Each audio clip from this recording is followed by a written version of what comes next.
Beso. Kinaigit. Beso.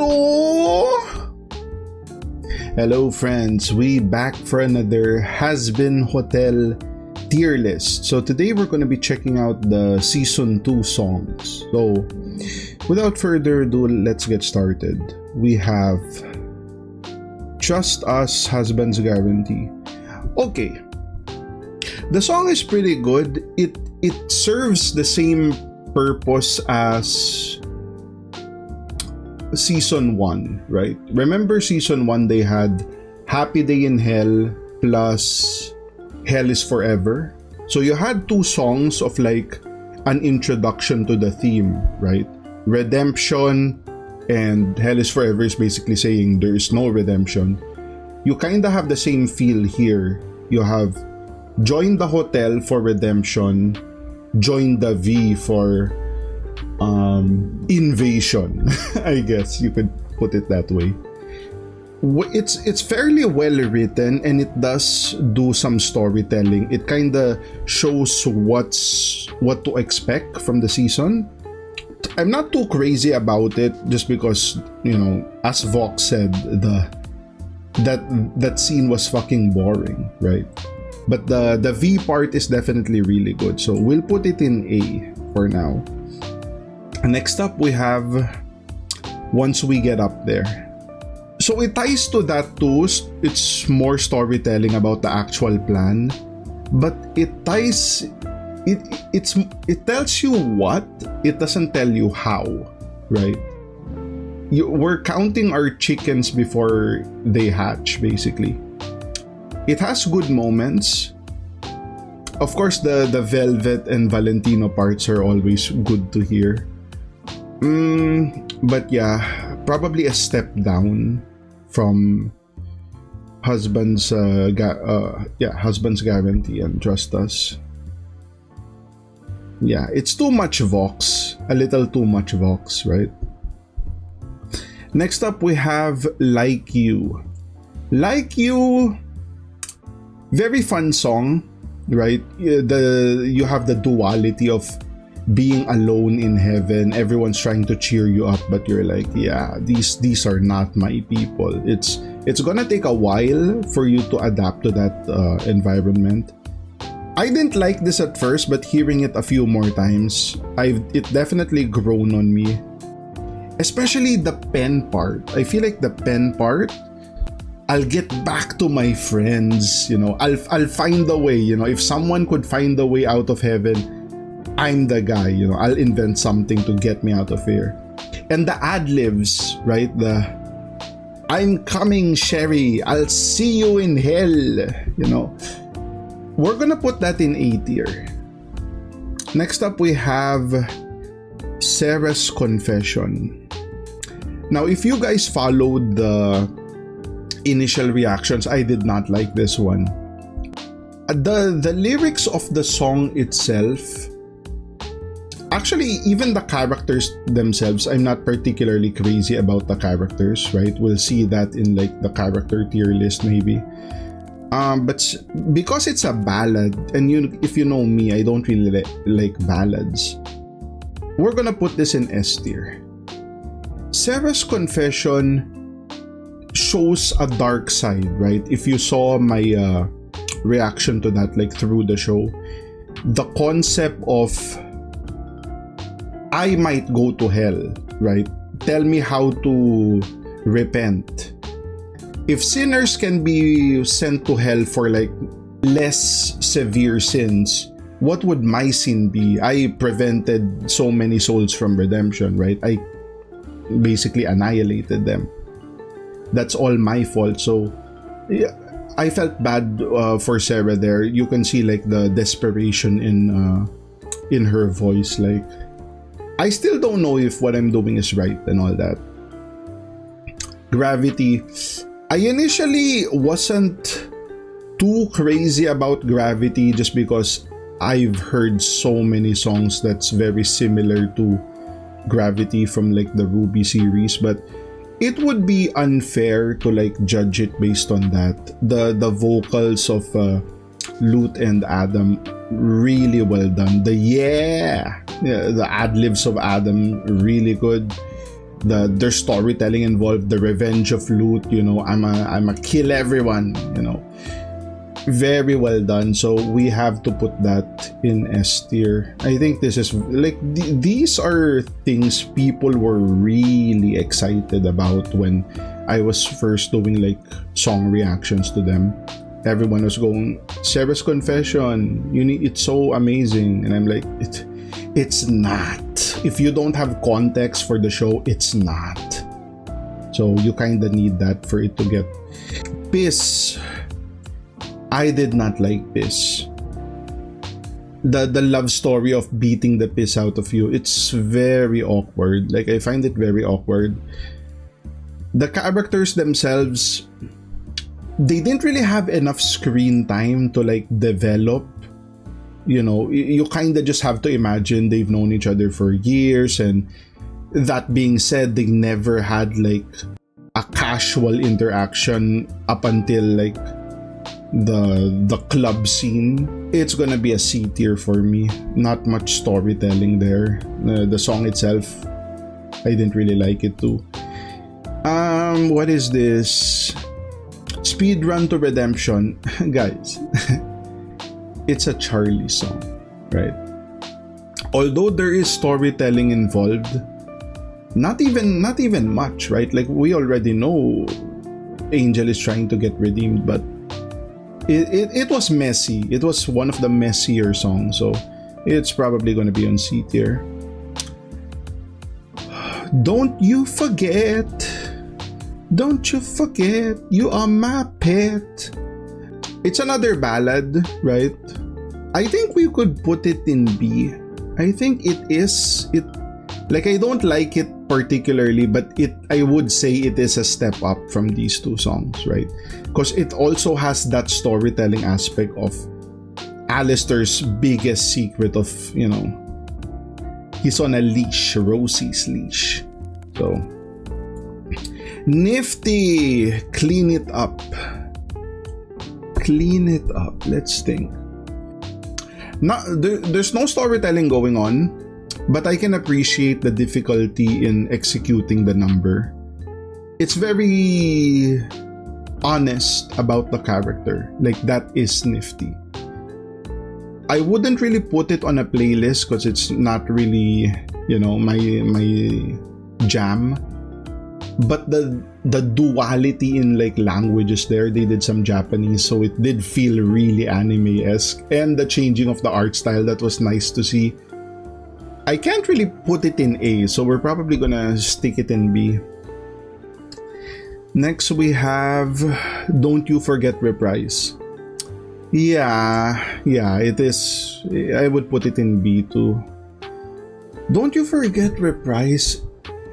This has to be like annoying for Alistair, because like Rosie just sang this song to him, and then later that day Vox is singing the song like, I hate being under someone, but it served a bigger purpose down the line. And you have like the ad-lib of Valentino at the end, that was really tasty too. Next up we have Bad With Us. Woo! Bad With Us. What is the line? In a way, it's even the radio demons of the air. Oh my god. Woo! This is fire. This is really fire. Like, does it even have storytelling there? Like, I think we were already building before this, or maybe not, actually. Maybe this is where we started like drawing the forces. But I feel like we were doing this ever since like Trust Us though. Personally, I would put it in S, but it would be like a low S, high A, right? So maybe, let's just put it in S. I can appreciate the different music styles that Vox did there. Just like he's diversifying his song just to accommodate, right, the other overlords or appeal to them. Next, we have Vox Populi. Vox Populi personally wasn't really crazy at first glance. It did grow on me. It has to be, I think, because it's not that I wasn't too crazy about it, we'll put it in A, right? You overshadow Lucifer in front of the crowd. You get, you show that you have so much power. The king of hell can't do shit to you. You get the people on your side, blah blah blah. Just, he made it look scripted, right? Like, if you didn't know any better, you thought Vox paid Lucifer to, like, hey bro, make me look good, okay? Next up, we have Vox Day. Vox Day is gonna fall a bit short just because it's a shorter song. But the impact, right? The impact of this song is crazy. The angels fled in front of you. If we are to believe that the seraphims are significantly more powerful than Adam, and you kind of have to take that with a grain of salt. More powerful doesn't mean like combat-esque. You could be more powerful in other ways, like, magic, like creation, right? Maybe the seraphims can create a new world or some shit, right? The fact that Vox alone, I guess you could say plus Shockwave and all that, he was scaring off two seraphims and, in company. Oh, how does that look to the sinners? Like, oh my God, we're following this guy. This guy is making the angels run, and these are the big fuckers. So we'll put it in B. Okay, Love in a Bottle. Amazing song. Like, doesn't really have storytelling, but because we don't really get like Husk songs are really rare, and this is like a full Husk song. This is not a duet. We can put it in A. If for those curious, this is actually my first Hazbin Hotel reaction, Love in a Bottle, and I actually thought Husk was the main character. Losing Streak. Oh. Wow. This was amazing. This was really hot too. And although there wasn't any storytelling here, I think we should put it in S. I think the fact that I got a bit mesmerized with the performance, right? Very well done by the voice actor. Props to that. And the animation to go with it, right? Like what Angel was doing during the performance, just shitting on the people there, blowing smoke, pouring drinks on them. It's like, yeah, it's, what was that Sean Kingston song? Beautiful Girls. She got me suicidal. Like that's Angel does, He's making, he's doing bad stuff to you, and you're like, fuck it, it's worth it. I'll put up with the bullshit. Like it's the bad girl, basically. Easy. Should we say it? It's probably the best Charlie song. It's the best Vaggy song as well. That being said, I am hesitant putting it in A, right? Because it's only one verse and the chorus repeated, I think, 3 or 4 times. So we could have put it up there, but because, you don't really get much there. It's fan service, and I feel a bit, this is like a guilty pleasure, if I'm being honest, because we're putting this is fan service, right, guys? No storytelling. It's just a fun song between lesbos. Screw it, we'll give them the fan service. Next, we have Brighter, Vox backstory. Yeah, I would put it in A. This would be something I could put in a playlist, if I'm being honest. All of these, right? I could put these in a playlist. Brighter than the heaven and the skies above. The background vocals very sick. You see how he died, similar to Alistair, right? Shot, thought to be a deer. TV falls on his head.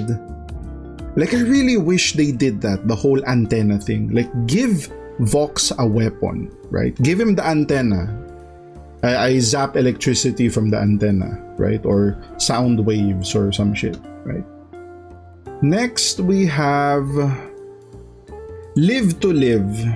I'm not crazy about this one, but even then, normally I would put it here, but it starts with sorry callback.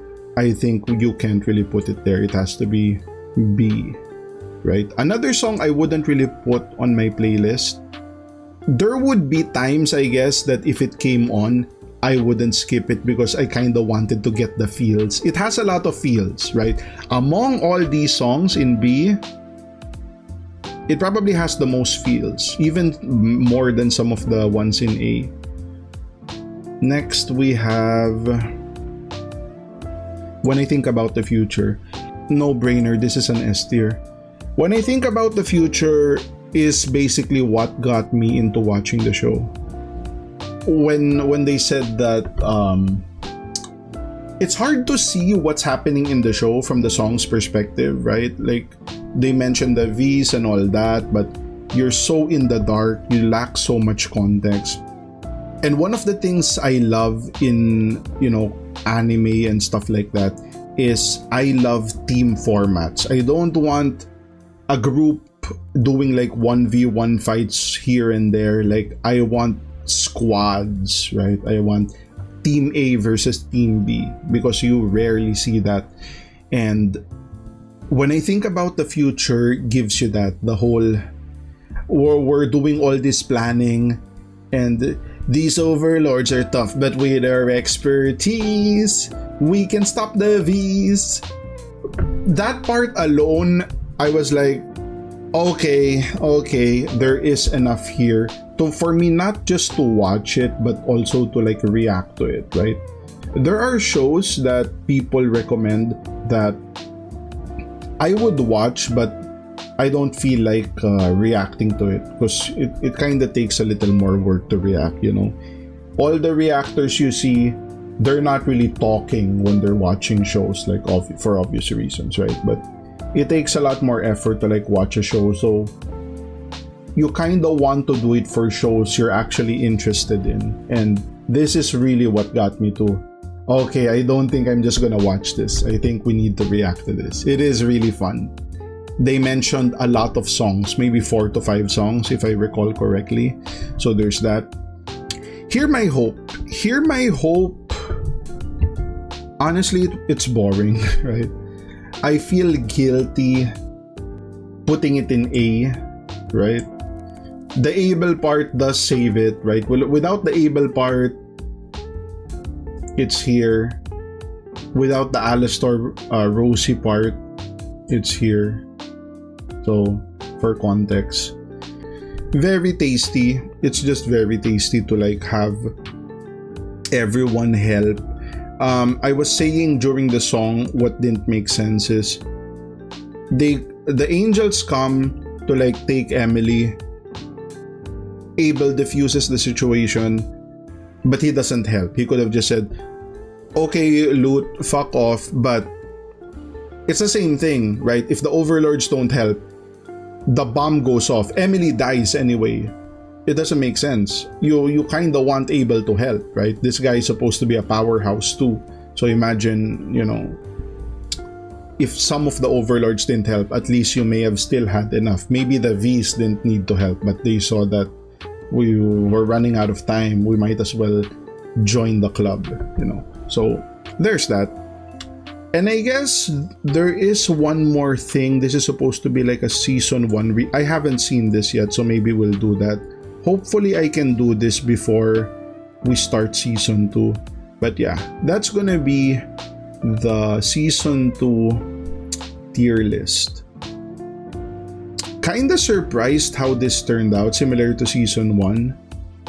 Let me know in the comments which one would you guys move if you felt like strongly about something, let's say you had a two-tier movement, something like once I get up there should be S, or Nifty's clean it up should be S, or something here bad with us should be C, or whatever, right? Let me know in the comments. Always fun to read those.